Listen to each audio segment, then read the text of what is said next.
Welcome to the first episode of Pulling It All Together. Have you ever watched a historical series but then forgotten the content? Or maybe you didn't know the context of the historical era, so it didn't mean as much when you saw it? Have you ever realized how much you've forgotten when you took 8th grade American history, 11th grade American history, world history, maybe in the 10th grade, history courses in college? Maybe you watched the Ken Burns documentary on the Civil War or the Vietnam War or even the baseball series, but really didn't have a place to put that knowledge. And so, because of that, you just didn't make connections that you probably wish you could have made, and in the course of time have forgotten a lot of that. Well, I really felt that several years ago and decided to play with a timeline, which has grown into a passion of mine over the last 7 or 8 years. I call it the lifetime timeline. And it's lifetime because I'm doing it over the course of my lifetime. I wish that I had had this timeline back in the 8th grade, maybe even in the 6th grade when we covered the Roman Empire. I remember very little about that history course, but wish that I had had a place to put that knowledge. And so I kind of embarked on this quest to catch up on all the stuff that I had forgotten. So I created a timeline that I have been adding data to, and it goes into the future for people who like to forecast things that are, futurologists who will say this and that are going to happen in the future. I'll include some of that in the timeline, but my timeline goes back to the year 7000 BC or BCE. I'm going to share some of that with you, but I'm going to start much more recently. In fact, I'm going to create a timeline that I will make available to you that you can download and play with yourself. You can add content that you find interesting. So let's go ahead and take a look at the timeline just to give you an idea of what it looks like. It's a timeline that focuses on the history of the U.S. states. So I've got all 50 U.S. states listed here in the timeline, beginning with Maine, which is the first column that I have as a state, moving over to New Hampshire, and then further all the way down to Alaska and Hawaii. So I also have broken this down into years and the years into months. So what that means is that each cell in the spreadsheet represents 1 month regarding a particular U.S. state within the flow of history. So if you look at the chart here, this is January. I'll scroll down just a little bit more, and you can see over on the left-hand side, it's January of 1801. So in January of 1801, you can see we've got a paragraph here that describes what was going on in Maine. And the answer is not really a whole lot back then. There aren't a lot of real detailed historical records of what happened on a day-to-day basis back then, I've come to understand. But in this cell on Maine, you can see that Maine back then was part of Massachusetts. So it was technically the District of Maine. And then I've got a description here of what was happening just in general in the state of Maine. Same thing if we look over to the right, you've got the state of New Hampshire. Now, because New Hampshire was actually a state by itself, on the bottom of that paragraph, you can see an F put in brackets, and that means that the dominant political party in the state of New Hampshire in January of 1801 was that of federalism. So that was the official party. Same in Vermont, if I scroll over to the right. Same in Massachusetts. And then when we get to Rhode Island in 1801, you can see D-R in the bottom. So that's Democratic/Republican. That, of course, was the party of Thomas Jefferson and others. So I wanted to include the dominant political parties that were operating in any given state at any given time, but not color-coded so that it's just overwhelming, but it's there in case you have an interest in that. So this first spreadsheet goes all the way to Pennsylvania. And the reason I included just these states is that it is one way to categorize the northeastern states of the United States. From there, the next time I do one of these videos, I'm going to look at the southern states. So we're really moving from the Northeast down to the South, over to the Midwest, and then further on to the West. And that's the way that westward expansion and manifest destiny and, technological progress and transportation and all that stuff tended to flow anyway. So that tends to make sense. If we were to go over into the state of Nevada in 1801, you would find that hardly anybody knew about it other than the Native American tribes that lived there. That's because no rivers went through the state of Nevada, so there weren't explorers who were going down those rivers wondering what that land was. They pretty much went around it. So anyway, there's not really as much history when you get to the western portion, but we'll get to that when we get to that section of the video as well. That'll be the fourth installment. So this first installment deals with the years 1801 to 1810, so it's an entire decade. I'm going to head over all the way to the left part of the spreadsheet and scroll out a little bit and explain some of the columns that I've got over there. So the very far left column is the year, which in this case is 1801, and then you can see what the months are in that year.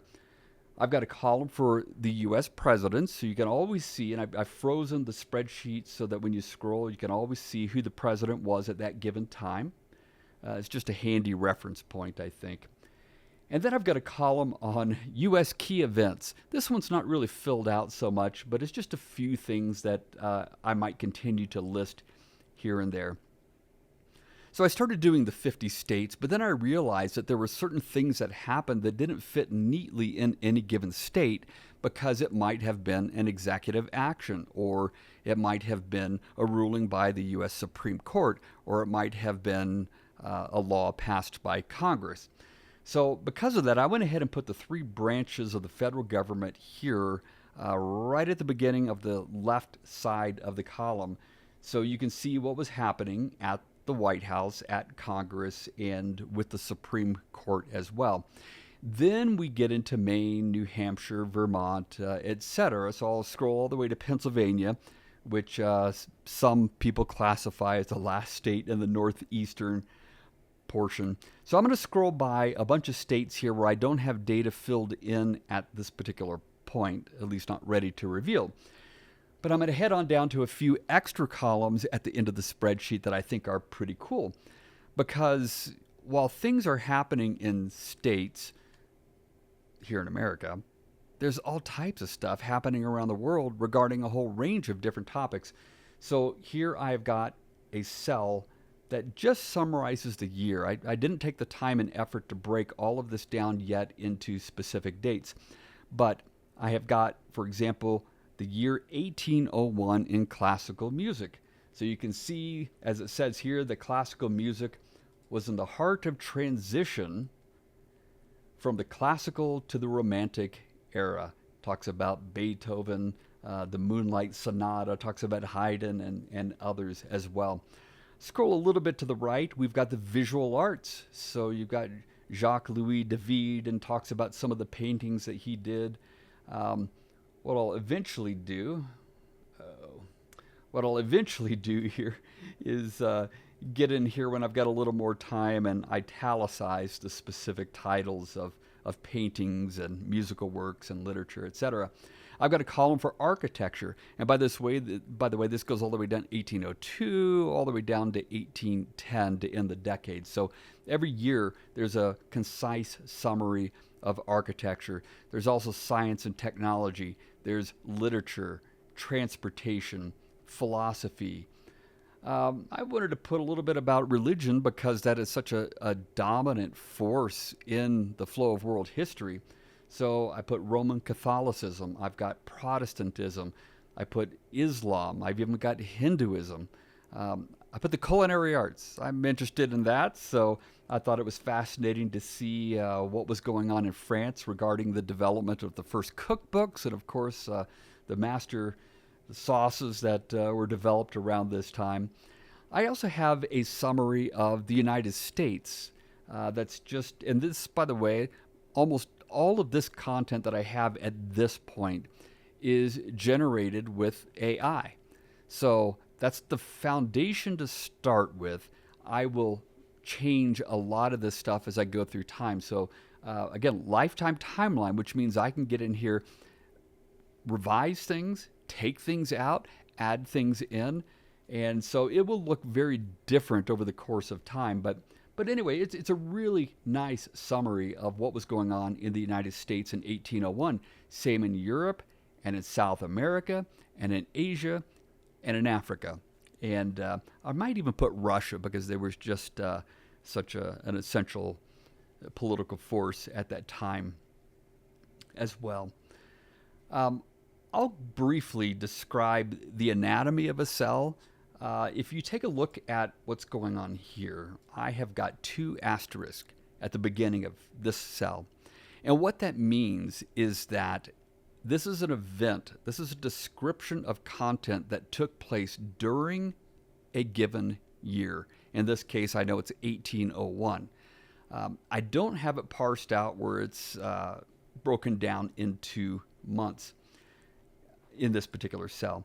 So let me go back. I'm going to scroll all the way to the left. And in January 23rd of 1801, you can see there was something called the Convention of Peace, Commerce, and Navigation that was ratified by Congress. That one happened on the 23rd of January. So I know that. Same thing down here in February. Thomas Jefferson invites Meriwether Lewis to be his secretary aide. That happened on the 23rd. So when I have a date, such as Brigham Young being born, and it's preceded by a number, that means I know the exact date that the event happened in that month. So if I know of an event that happened in the month, but I don't know what day, what I will often do, as you can see here in this cell, is I put 1 asterisk. So 2 is I know it happened during the year, but don't necessarily know what time or just haven't labeled it yet. But 1 means that it happened during that particular month. So it's a real simple organizational system. There's not really a whole lot that's complex here. So this is the first month, the first 10 years, the first decade for these states, the Northeastern States, and would invite you to take a look through the lifetime timeline. Next time, we're going to look at the southern states and look at some of the key issues that affected U.S. history here. Just briefly, there's a couple key developments that I'll mention here. One, and I coded this in green. I'm trying to not over color code things. I love color coding, but if you color code so much stuff with so many different colors, it becomes confusing. I figured that green probably means a good start, something good is happening. In this case, it was the Louisiana Purchase, so I put that in all bold and in green. That happened officially on the 30th of April, 1803, when we scroll down to that. I'll give you an example of something that was negative, and that would be, do I have that on here? 1804, there it is. On the 11th, Burr kills Hamilton. So that was such a significant event in politically, at least in our nation's history. I'm going to go ahead and scroll over to the state of New Jersey, and that's exactly where this happened. In fact, I put the coordinates for the place where he actually had the duel, and Hamilton was shot there. So that's kind of cool to be able to go to Google Maps and see that exact place, and of course you can visit there. So that one is in red, and in fact I put the entire cell outlined in red because that's a significant event. Aside from the positives of the Louisiana Purchase and the negatives of Burr killing Hamilton and the 1807 embargo that Jefferson imposed, which is a fascinating story in and of itself, there really aren't that many big positive and negative events that I could point to with the Northeastern States between the years 1801 and 1810.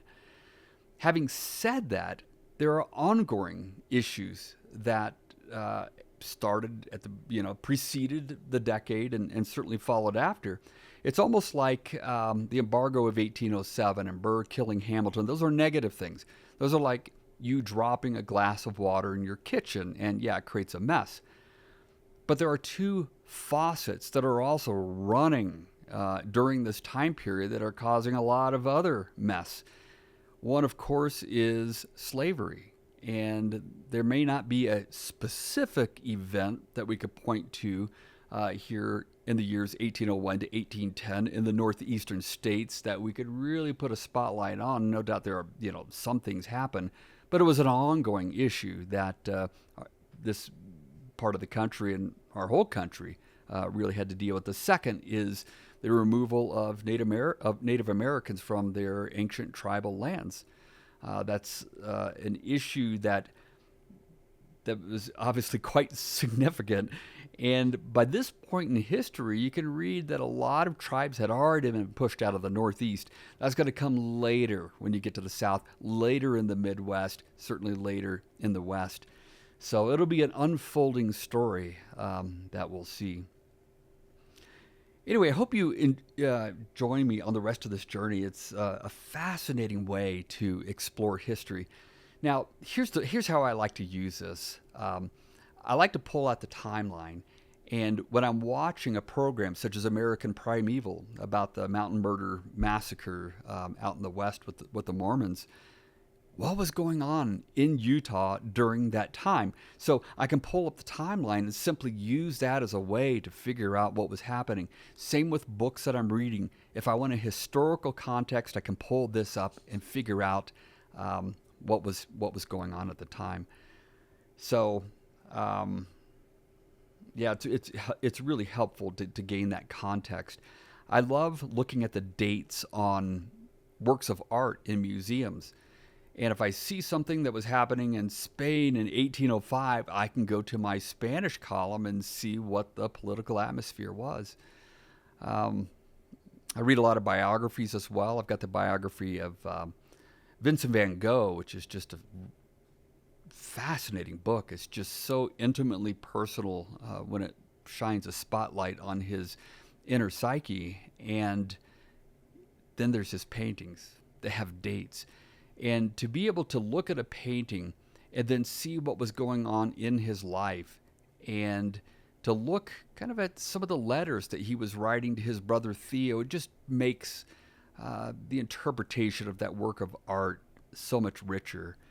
So there's so many things that become fascinating when you can look across what was happening in history. Was recently looking at some well-known hymns that are still sung in congregations today. And a lot of these were written back in the 19th century, in the 1800s. And to see what was happening in the world, what was happening in the composer's part of the world when they wrote that is just intriguing to me. May not enhance the worship of people who sing it, or maybe not really be particularly relevant to it necessarily, but I just find it fascinating.